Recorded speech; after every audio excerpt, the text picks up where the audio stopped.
I guess the best way to describe what motivated us in creating this foundation is that a series of fortunate and unfortunate events occurred to create that aha moment, not only for myself, but for others in the family.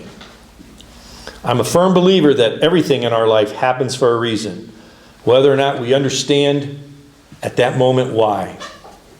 A series of multiple events tied together to create a result. That is what we have here.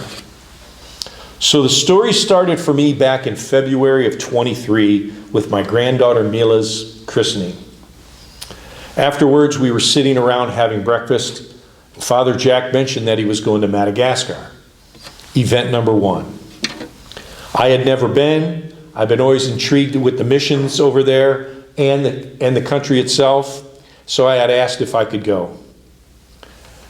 I had never been, and all I knew was it was down under and over to the right. After a couple of phone calls, I come to find out that I was in. I had zero idea what to expect or where we would be going or what we would be doing, with only exception of we were going to go there to dedicate a school. Cool, count me in. I went with an open mind and a plan just to go with the flow.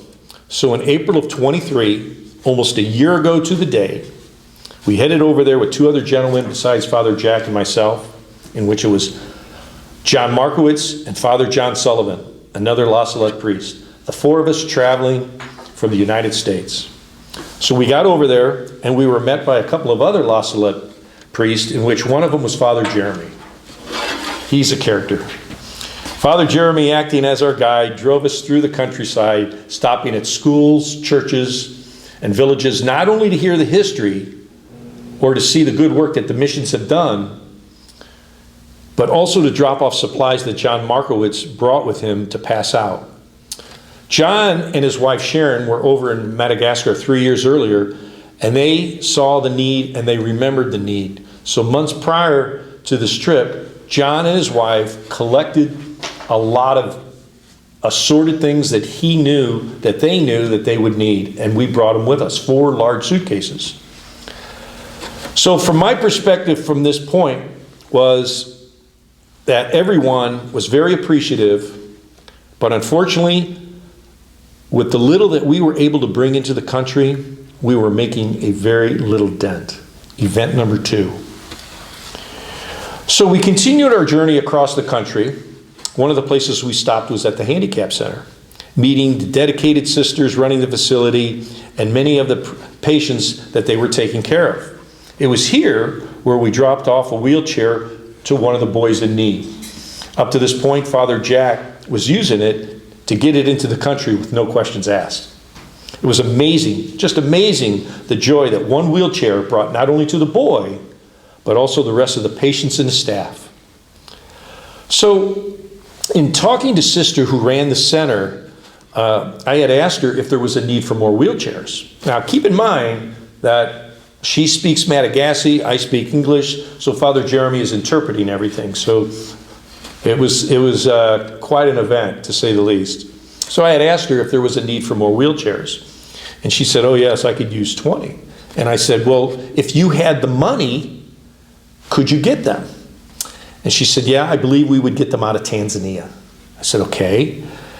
And I said, so what are we talking about? How much money? And she tells me, and I convert, and it was $350 a piece, or $7,000. I'm like, okay. And at that same moment, one of the other sisters had stepped up and said, but there's one problem, and that is our van is broken down and we would not be able to go to the coast to pick them up.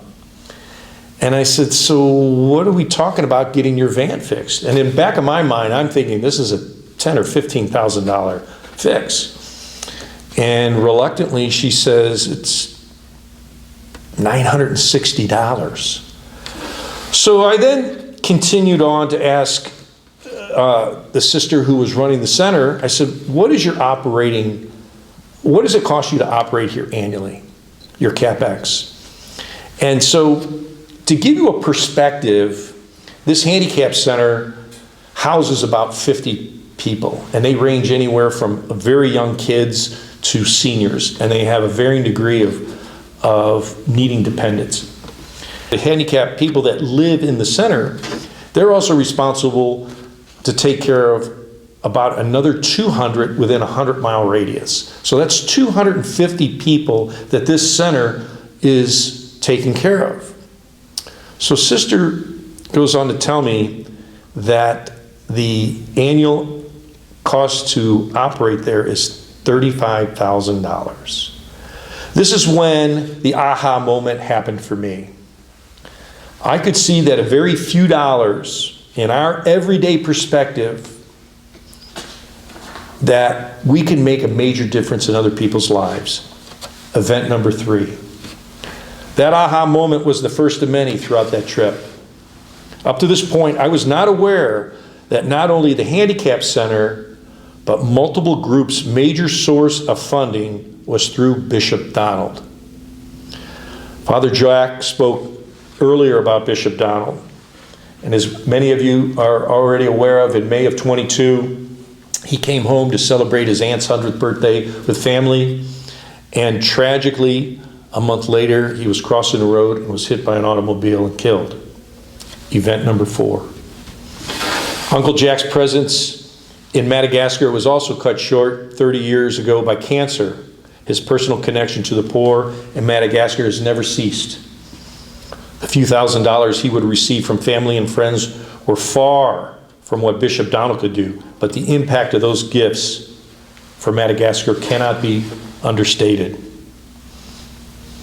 Because of Bishop Donald's unfortunate passing, an enormous vacuum has been created in terms of financial aid for those groups in need. And with the absence of governmental agencies, this further deepens the issue, which now makes funding practically gone. Therefore, it becomes crucial for the foundation that we have created for Father Jack and Bishop Donald's legacy to continue providing much needed resources to those who depend on it. Event number 5. Lastly, let's not forget about all the good that's already been accomplished through the charitable efforts thus far. The creation of this foundation serves as a logical next step in continuing the impact. Event number 6. I mentioned earlier, a series of multiple events tied together creates a result. It was those events that I had just mentioned that created the result, the making of Our Lady of La Salette Charitable Legacy Foundation.